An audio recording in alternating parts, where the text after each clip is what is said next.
Hey everybody. So recently I've been talking a lot about the secret place, right? About that mindset of our hearts and our minds to seek God and live from that place of intimate connection with Him. And how when we're in that place with Him, He starts to reveal to us exactly who we are, what we're meant to do, what direction we're meant to go in, right? And how we start to understand our own identity, as in what He sees when He looks at us is our identity, and it's never disappointing because He loves us with a love which we can't even get to the bottom of, right?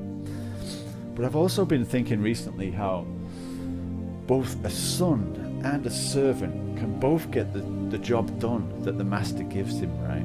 But only one of them has that reciprocal love relationship, right? Only one of them has that deep connection with the master, with the Father, right? With God in this example, right? When you think about it, if a master of a house goes and says to a servant, hey, can you go into town and buy me this? He can go there and buy it and bring it back, right? And if the same master tells his son to go and buy that thing and bring it back, right? He can do the same thing, go and buy it and bring it back, right? They both get the job done.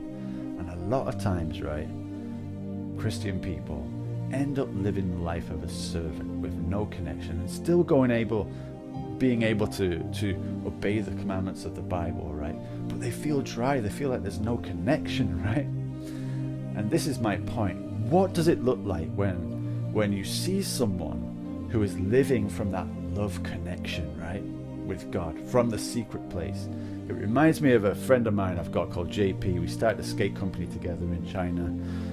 We got up to all kind of amazing stuff.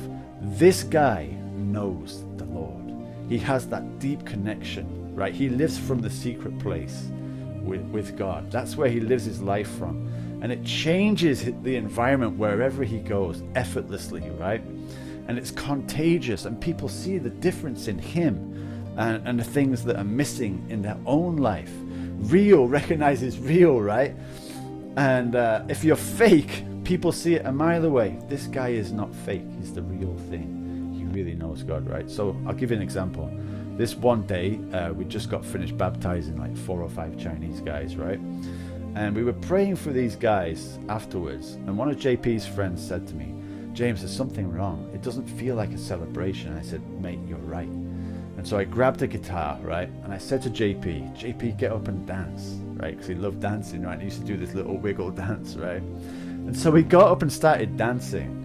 And then after a while, a few of the Chinese guys like started to smile and laugh and clap their hand. I started to play a Chinese worship song over and over again. And this started to build and build and build. Just as JP was connecting with God the Father while he was dancing, turning his mind onto Him and just being himself in that love connection, right?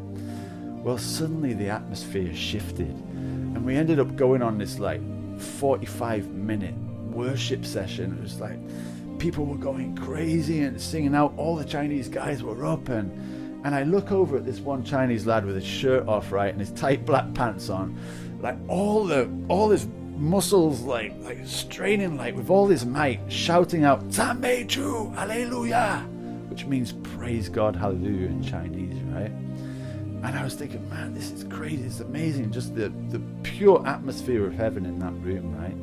Months later, I meet the same Chinese guy, right? And he said to me, he said, James, do you know what?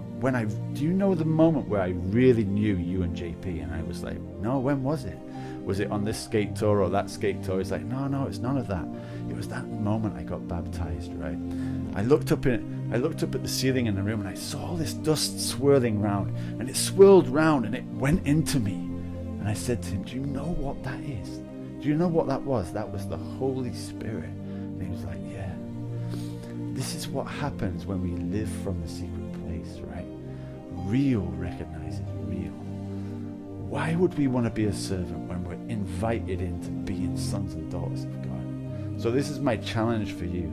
Are you just getting the job done? Or are you living from that love connection? And other people will see that love connection and want it more than anything else. And that's what happened to that young guy that day.